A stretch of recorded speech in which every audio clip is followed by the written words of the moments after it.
Hi, I'm FiG. Welcome to Touchstone. I love this place. I've been coming here for many years, and I melt glass. Today I'm going to make a little scorpion out of glass, borosilicate style glass, and it's been a tradition for me to, in all the years that I've been coming here, to make little glass insects while I'm here. So, and following in that tradition, I'm doing that tonight. And what I did is I started with the raw materials of this butterscotch glass, this Illuminati. It's UV reactive. You can see it lights up under a UV reaction.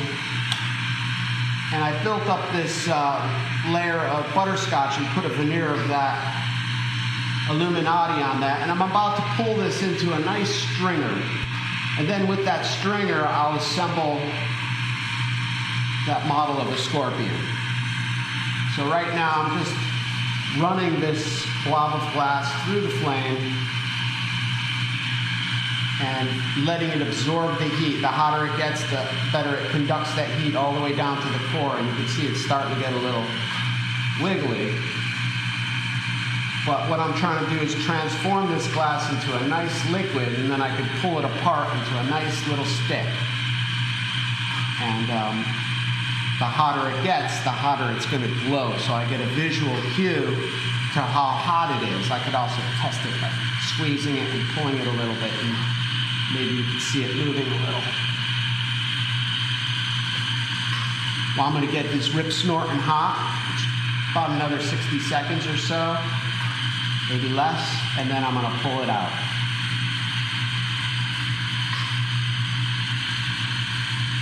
I'm actually heating up the clear rods that I'm holding this together with. They're called punkies, so they don't suck out all the heat, and they also could maybe radiate some of that heat back into that package of color that I made. And it's time to pull it apart. Get it hot, I come out of the fire, pause a little bit, and start pulling my hands apart from one another. The stiffer it gets, the harder I'm pulling my hands apart.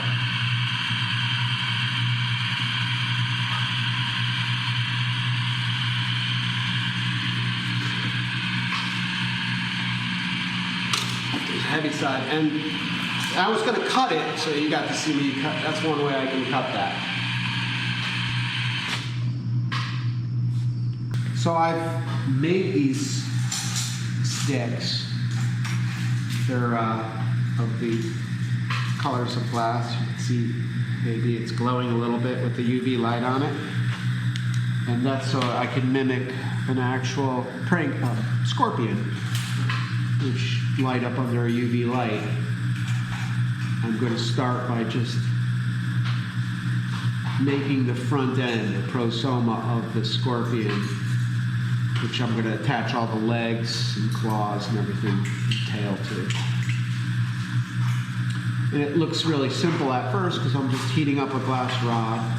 I'll clean off the yucky glass on the very end that exposes all the inside colors. Sort of pinch off a little kind of a thing.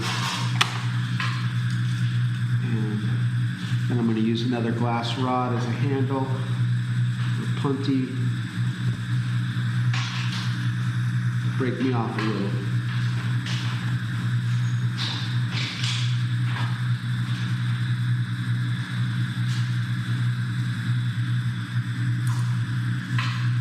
At first when I sculpt, it's funny because from that little drip I'm going to somehow make a scorpion. The first shape I'm looking for is kind of like an elongated watermelon seed.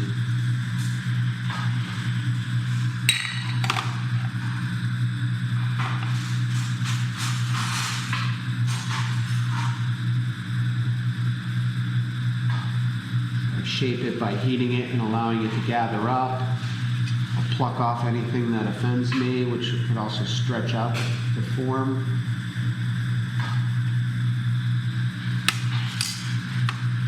And I'll flat mash it.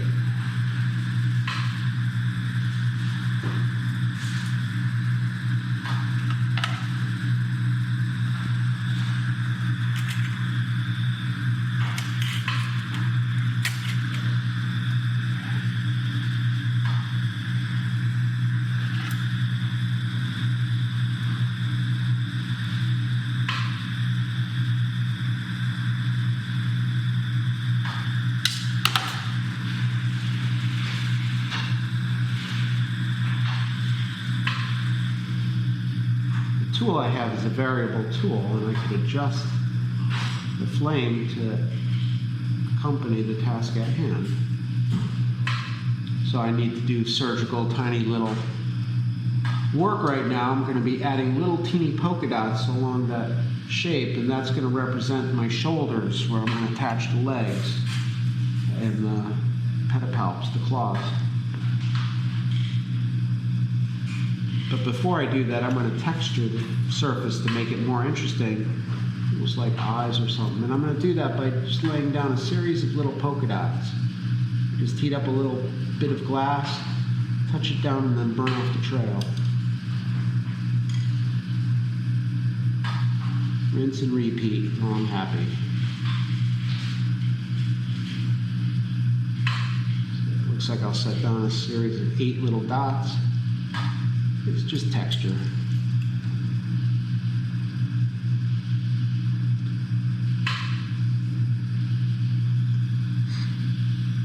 Melt them in. And you probably, maybe in the video that you're looking at this from, you might be able to see them light up. Put the flame on there. I just want them to melt in. Squish them down. When I work so tiny, I need to relax into it and not forget to breathe, so my hands aren't all shaky.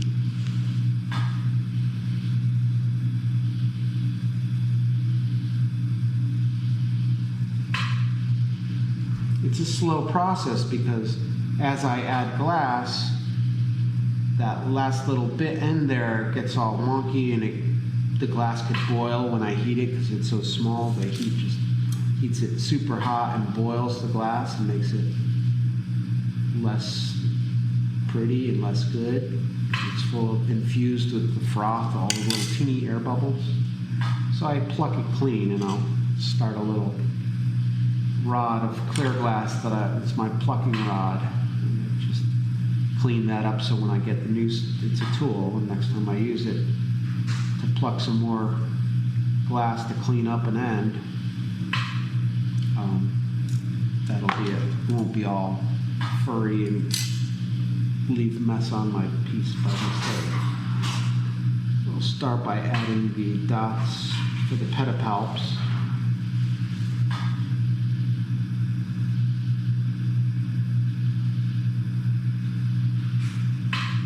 Or actually, I lied. That's not the pedipalps. That's going to be the jaw, little mouth. One side's bigger than the other, so I'm going to use that rod I just made and pluck it clean.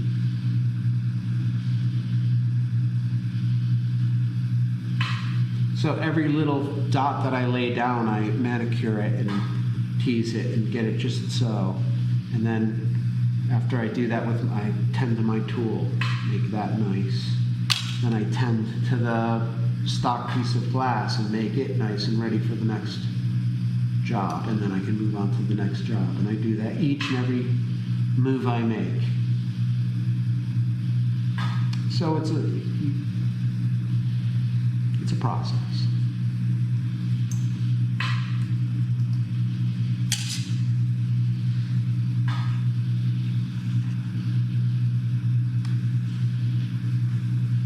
I'd actually like to make the back here where I'm going to attach the main body. I need to adjust that. So what I'm going to do is weld a handle, and I'm going to use this material rod as the handle, so I'm not adding a different color glass, right to that front little lip there. I just created what I call a sculptured punty. And I'll peel off the back.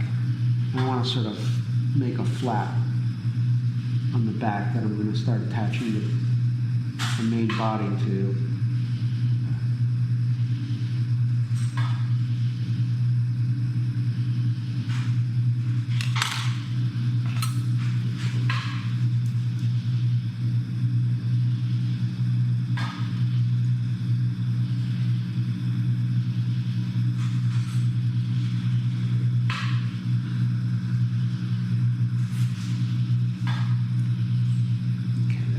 shape I'm looking for. So I'm not going to build the whole body right now, but I'm going to grab another glass, and I'll do the first section of the neck of the body, and then I'll put the shoulders on for the pedipalps and the legs. Then I'll finish the body. Then I'll come back to finish the legs, and then I'll put the tail in the claws. So the first segment, I'm going to make 7 segments. I'm going to do that first segment. Each segment is comprised of 3 dots. One in the center. And each segment is going to the dots are progressively going to get bigger and bigger.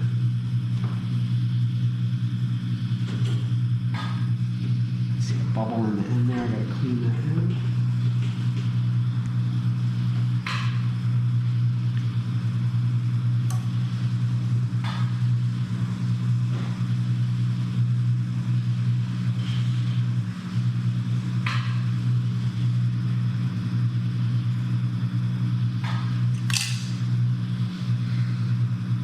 Dot number 2.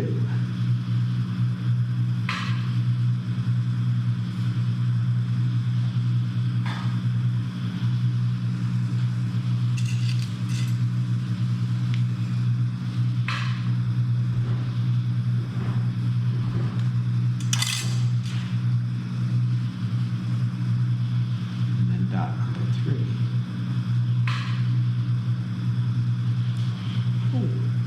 And sometimes you pull it off your punty or your handle. So it's okay, I'll just reattach. Let it set up. And then I'm going to heat up where I welded this rod on. Let the fire do the work so I can pull it away without applying tension to that spot. I'm going to be coming off that spot in a second, but before I do that, and clean up these 2 dots. The first one that I laid down, I just want to pick off the termination and make it pretty, and that's going to model the size and shape for this thing, which I had the mistake of, and I ended up leaving way too much material. So to start, I'm going to pluck away any low-hanging fruit, just get the easy stuff out of it. And to do that, I'm just heating up the dot, and I'm wiping it away with this stick. The trick is, if I try to wipe it all away, I'm going to end up gluing this stick to there. So I play a little game in my head, and I just tell myself I'm taking half. Because I know I'm going to grab more than half. And I end up taking the perfect amount. So that's the first section. Now I'm going to weld a good solid working weld to that section so I can finish adding the shoulders for all the arms and legs.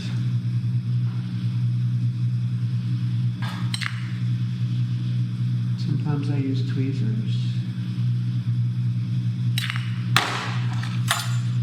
Sometimes I use my dab stick, or I don't know what you call it, cleanup stick.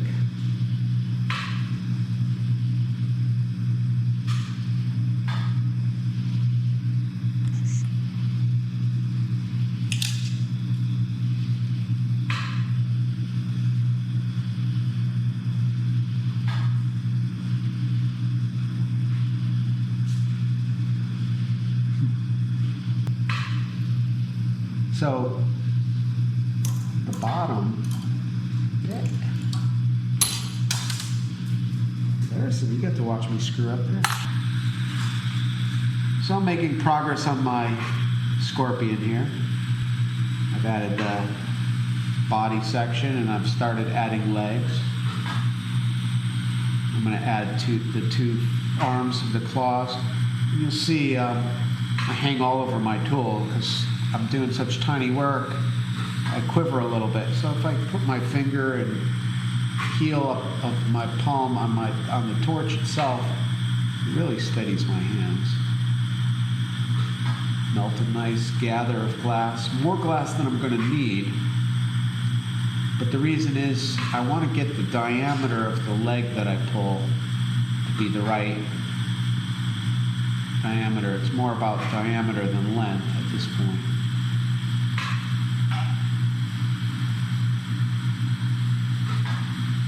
And I can determine that by how fast I draw my hands apart. If I draw really fast, it makes a thin thread.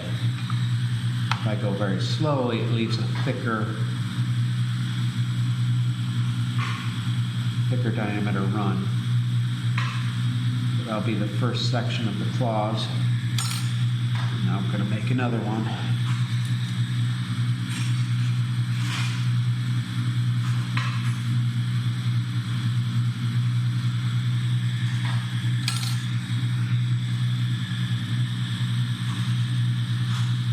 Insects are very symmetrical creatures, arachnids. So I have to make each side exact or as similar as I can to the opposite side. But, I think we find beauty in symmetry. So I find insects to be quite beautiful.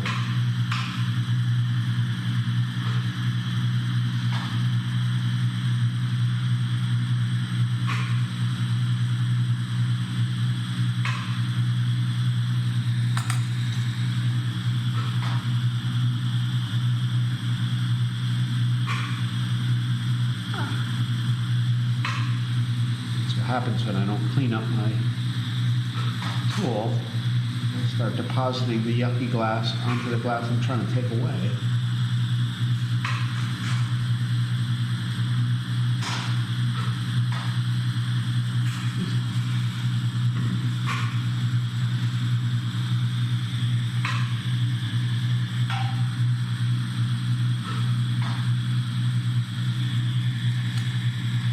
I've done the femur of each leg. Now I'm going to start adding the tibia.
Gather up the glass, and at the same time I'll heat up the elbow or the knee.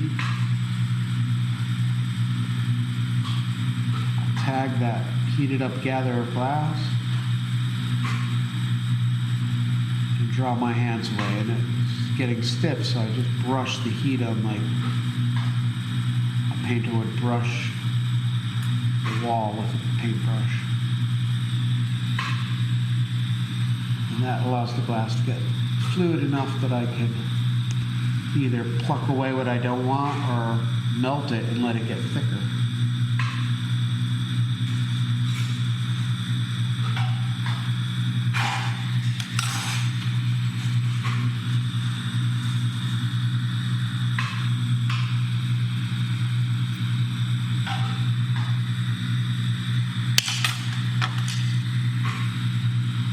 Down, 6 to go. Then I'll start working on the phalanges. Can I get a little close up of that? That could be a different light.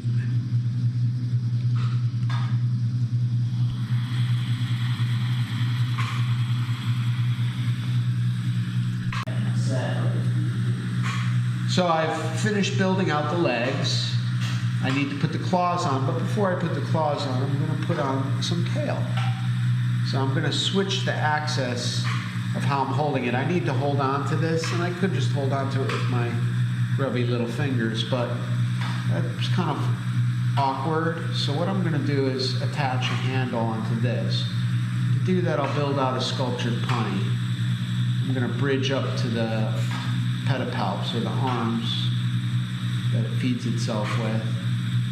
And what I'm going to do is tag on some clear glass and draw out a nice line of clear to right about the midpoint, and I'll sever that.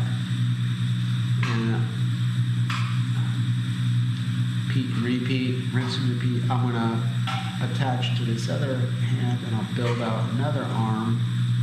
It's temporary, but that allows me to connect this handle, and now this handle is in line with this handle.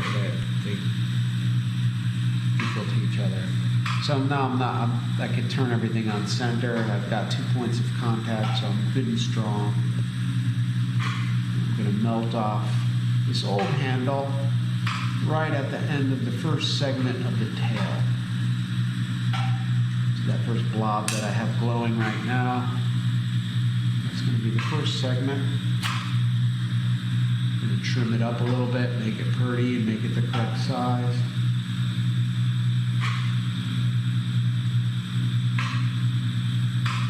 There we go, segment number 1. A little bit smaller.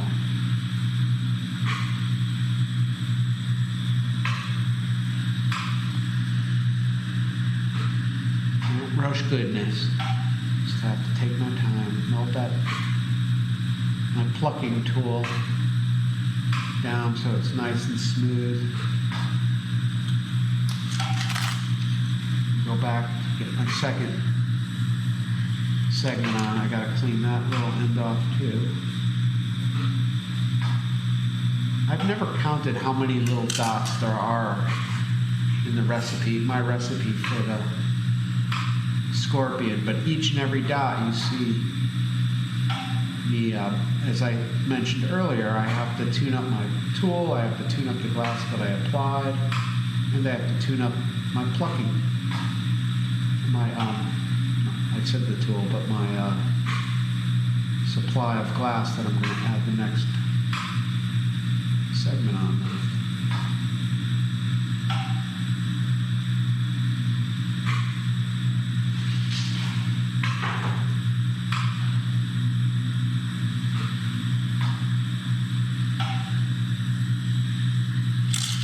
Clean this up, get it ready for the next segment.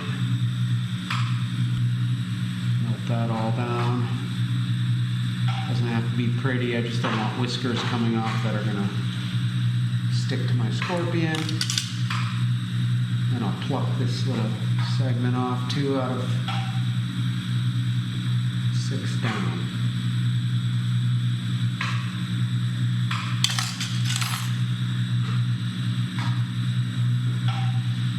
And I'll have it bending away a little bit. Some movement. I used to own a scorpion. I mean, I didn't want to, but it was a gift. It's like, oh, thank you. Somebody gave me a scorpion. It's an emperor scorpion. It was black. And the guy who gave me the scorpion's name was Jan. So I ended up naming my pet scorpion Yawn, because I had a little terrarium for it, and I had to go buy live crickets to feed my scorpion. And I remember the first time I went to feed my scorpion, I drop in the live cricket, and I was like all psyched up, waiting for my scorpion to come trolling out like some armored tank, and blast it with its tail, and then rip it apart to shreds with its claws. That scorpion was so lazy, it just laid there. Crickets were crawling all over it, bouncing around. I used to watch it hunt. He used to lay there with its claws open, and if a cricket happened to crawl through its claws, it would just close it, and then it would munch the scorpion like eating a hoagie.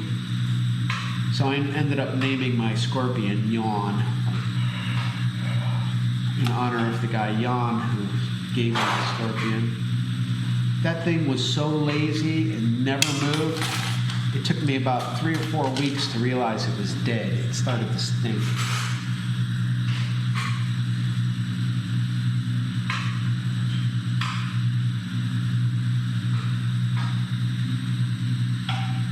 Straighten this out for a minute.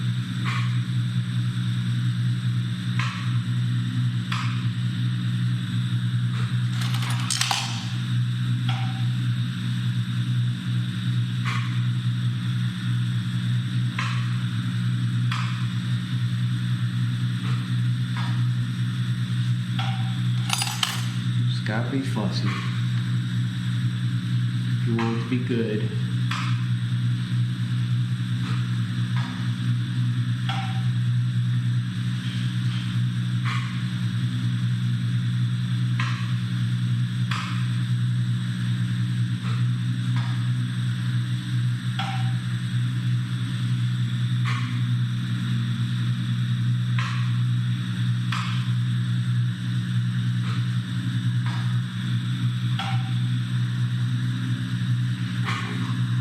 One more section after this, and then I put the business end on.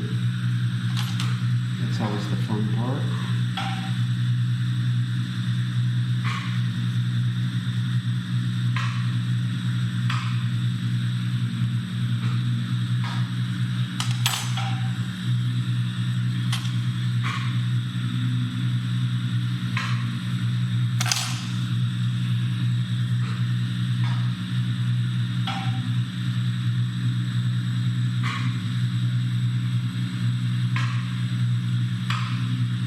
Just repetition. So actually making this is practice for making more. It's the same move over and over and over again.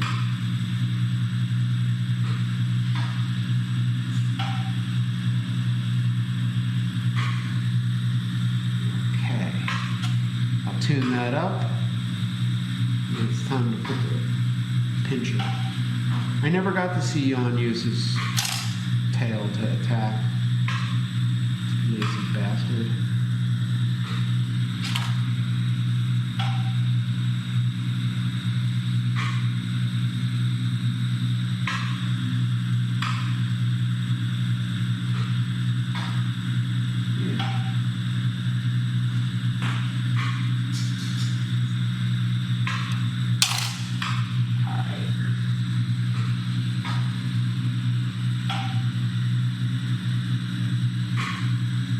A little bit more glass, so this is a little bit more substantial. And to melt more glass, my hand is lower than the blob of glass that I'm melting on the rod. So as the glass melts, it becomes liquid, and the weight of it drags it back towards the solid rod, and the glass just gets bigger and bigger. We call that gathering. A blacksmith would call that upsetting. So I'm upsetting a nice, using gravity and heat, a lump of glass, or a gather of glass. Stick it on.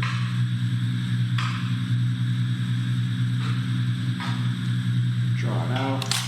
Take the flat mashers. Kind of give it a flat. Now I got to give it the old stingeroo.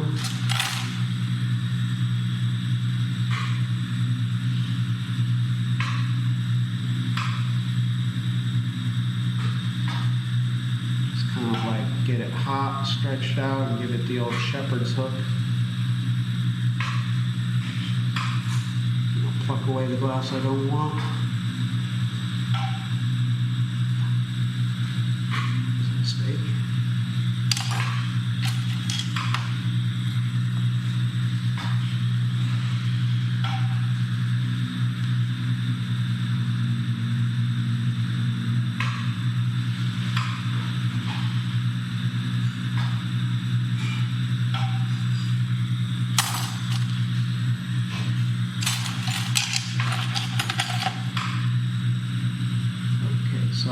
assembled all the components of the tail. It's a hell of a stinger on that sucker, but that's cool. I could actually, if I kind of like it the way it is, but I think I want to bend that tail a little bit. I could actually cleverly go in there, maybe tune my flame down to a tighter flame and go in and individually heat each joint where I connected each segment. Just give it a little nudge.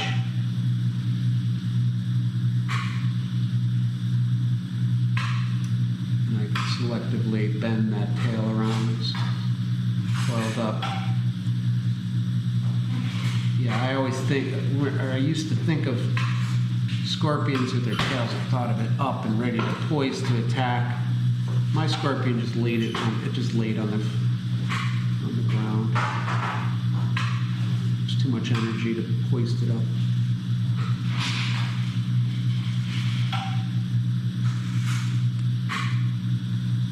Okay, so now I'm gonna just put it down for a minute, let it pause so I can hold it with my hands. I'm gonna peel that off and attach the claws next.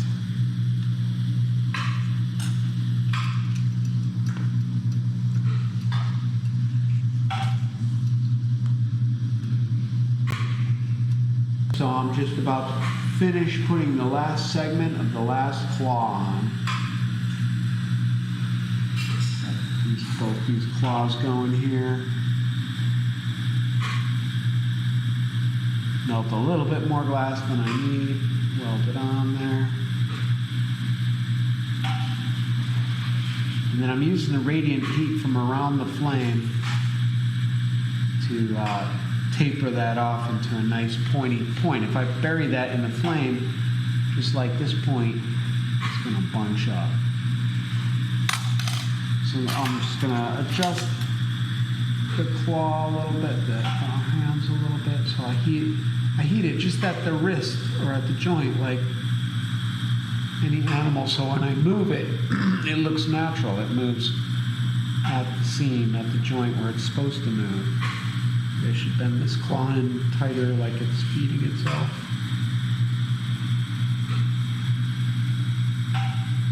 There we go. And I'll bend this a little bit in too. Not so much.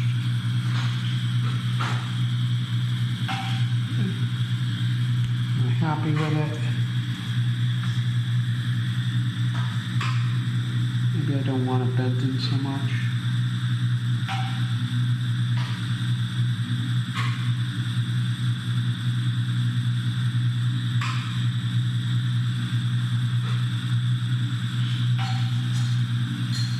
I just bend it around, things around, and get them to where I'm happy. Maybe I'll spread the arms open a little bit. See if that makes me happier. Place this claw down a little bit. Alright, I think I'm pretty much done being persnickety.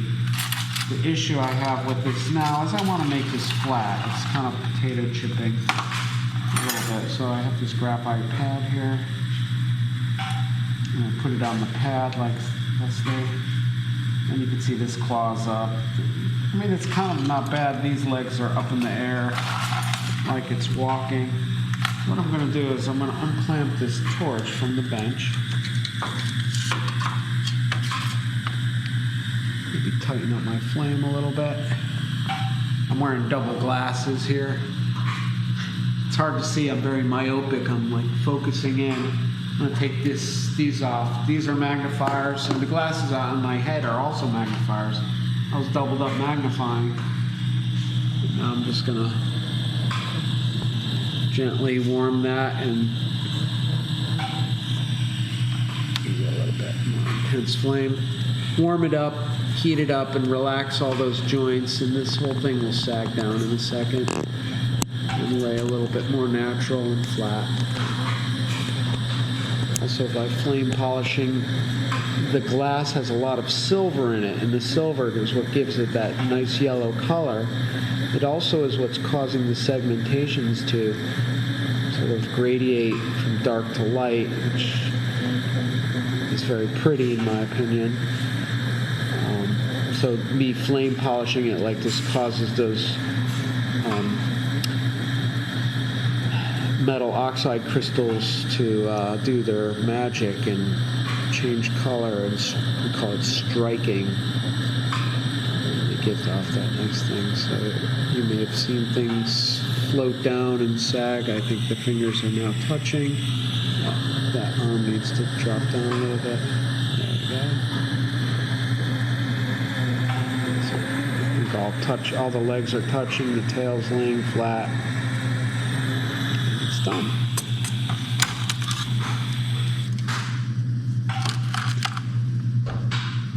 Thanks for watching me.